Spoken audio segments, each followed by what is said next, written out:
If you stand to the side and you look like this, you have an arch in the back and your belly is pushing forwards, then you have an anterior pelvic tilt. And if it's not addressed, in most cases, it can give you problems later on down the road, especially lower back pain. But don't worry, if this is you, I'm going to show you 4 simple steps on how to fix that anterior pelvic tilt. So why is an anterior pelvic tilt so much of a problem? When our pelvis is in that anterior pelvic tilt position, the hip flexors are usually very tight, pulling the pelvis down and creating that arch in the back and the belly to come forwards. If you're sitting for prolonged periods of time, this is usually what is happening. Secondly, we then create this arch in the lower back, which causes the muscles in the back to really cramp up and start to give us that discomfort. And when the back arches, it means the glutes are weak, they're not engaging. And when we come into things like our forward folds and we're not working with our glutes, the lower back is going to take over. If we put that together, our tight hip flexors pulling the hips forwards, the arch in the lower back, the weak glutes, the belly starts to come forwards, and that is because it's simply not engaging and the core muscles become weak. Still not sure if you actually have an anterior pelvic tilt? Well, try this test with me. Lie down on your back, keep your knees bent, push your feet into the floor and see where your back naturally comes. Is it really arched? Are you able to slide your hands all the way underneath that gap? If so, you are in an anterior pelvic tilt position.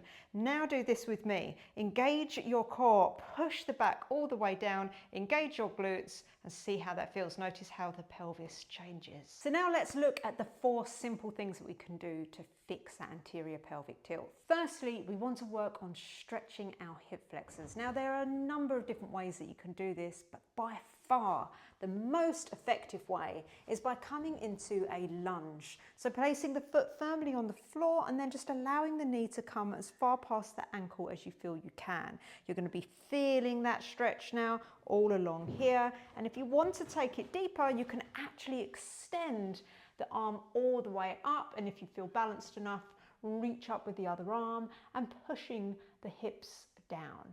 You want to hold this for roughly 60 seconds or as much as you can bear, and you want to be doing this a couple of times a day. Secondly, we want to be working on that arch in the back, really flattening out that lower spine. The best way of doing that is lying down on the back, drawing both knees in towards your chest, slightly out to the side, and then reaching towards your feet as we come into happy baby. Now, if this feels too much of a reach, you can just place the hands around the shins and just pushing the knees down. Notice what's happening there to the lower back. It's nice and straight.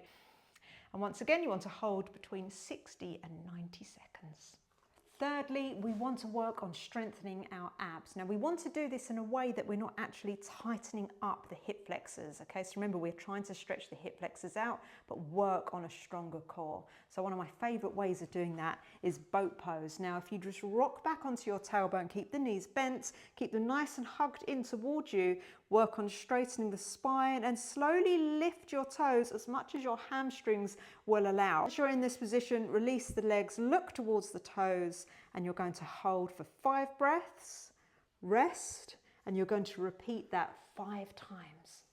The fourth thing that you need to do is work on strengthening your glutes. The best way you can do that without needing any equipment is by coming into a bridge pose. So lying down on your back, you want to take your feet as close as you can towards your hips, hands on the floor, really push your feet down and lift those hips as high as you can get them. Now, if you're able to interlock your fingers underneath the back, you can start to squeeze the shoulder blades together. The higher you lift, the more intense you're going to be feeling it in those glutes. And if you want to take it that little step further, you can actually extend the leg all the way up and all the way down, and then repeat on the other side. You want to be doing this for roughly 60 seconds.